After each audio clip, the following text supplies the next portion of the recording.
সামনে আসছে কৌশিকী অমাবস্যা। কৌশিকী অমাবস্যায় আবির্ভূত হন দেবী তারা। এই দেবী তারার কি মাহাত্ম্য কৌশিকী অমাবস্যা তিথিতে। মানস সরোবরে জলে স্নান করে নিজের দেহের সমস্ত কালিমা পরিত্যাগ করলেন দেবী কালী। সেই কালো কৌশিকাগুলি থেকেই জন্ম নিলেন দেবী কৌশিকী। বধ করলেন দোদণ্ড প্রতাপ শুম্ভ ও নিশুম্ভকে। দেবীর সেই উৎপত্তি তিথি কৌশিকী অমাবস্যা। তন্ত্রমতে সিদ্ধ এই অমাবস্যার সঙ্গে বিশেষ যোগ রয়েছে স্বয়ং মা তারার। আসুন শুনে নিন এই অমাবস্যা তিথির মাহাত্ম্য। নতুন বন্ধুরা অবশ্যই আমাদের চ্যানেলটিকে সাবস্ক্রাইব করবেন, লাইক শেয়ার কমেন্ট করবেন, আপনার আপনজনদের কাছে ভিডিওটি শেয়ার করবেন। কৌশিকী অমাবস্যার কি বিশেষ মাহাত্ম্য সেই নিয়ে আজকের ভিডিওতে আলোচনা। ঘোর অমানিসী রাত্রি মানেই তন্ত্রমতে মা কালীর আরাধনার পূর্ণ লগ্ন। প্রতি মাসেই অমাবস্যা তিথির রয়েছে বিশেষ কিছু বৈশিষ্ট্য। ব্যতিক্রম নয় কৌশিকী অমাবস্যাও। ভাদ্র মাসের এই তিথিতেই ধরাধামে অবতীর্ণ হয়েছিলেন দেবী তারা। তাই তন্ত্রমতে এই অমাবস্যার রাতকে তারা রাত্রি বলেন অনেকজনাই। অনেক কঠিন ও গুপ্ত তন্ত্র সাধনা করার জন্য এই দিনটিকে ভীষণভাবে উপযুক্ত মনে করেন সাধকরা। তাদের মতে এই রাত্রি কোনো বিশেষ মুহূর্তে একসঙ্গে খুলে যায় স্বর্গ ও নরকের দরজা। ফলত সাধক তার চরমতম গুহ্য সাধনা এই রাতে সম্পন্ন করতে পারেন।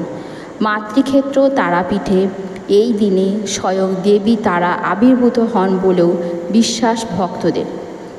দেবী কৌশিকীর নাম থেকেই এই অমাবস্যার সূচনা।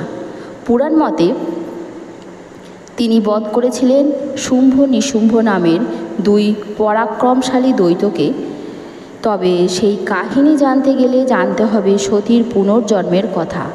দক্ষযজ্ঞের পর ভরা মঞ্চে স্বামীর অপমান সহ্য করতে না পেরে যোগাগ্নিতে প্রাণ দেন সতী।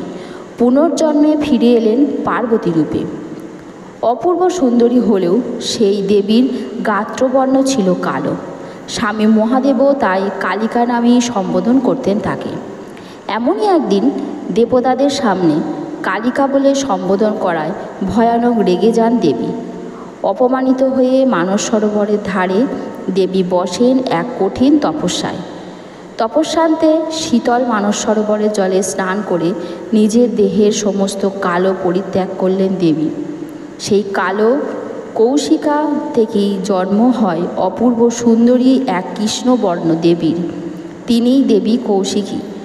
তার আবির্ভাব তিথিই চিহ্নিত হয় কৌশিকী অমাবস্যা তিথি হিসেবে। এদিকে ব্রহ্মার প্রদত্ত বরে প্রায় অমরত্ব লাভ করেছিলেন নিশুম্ভ শুম্ভ দুই অসুর। কোনো পুরুষ নাকি তাদের বধ করতে পারবে না, এমনকি সাধারণ কোনো নারীও তাদের হাতে মৃত্যু নেই।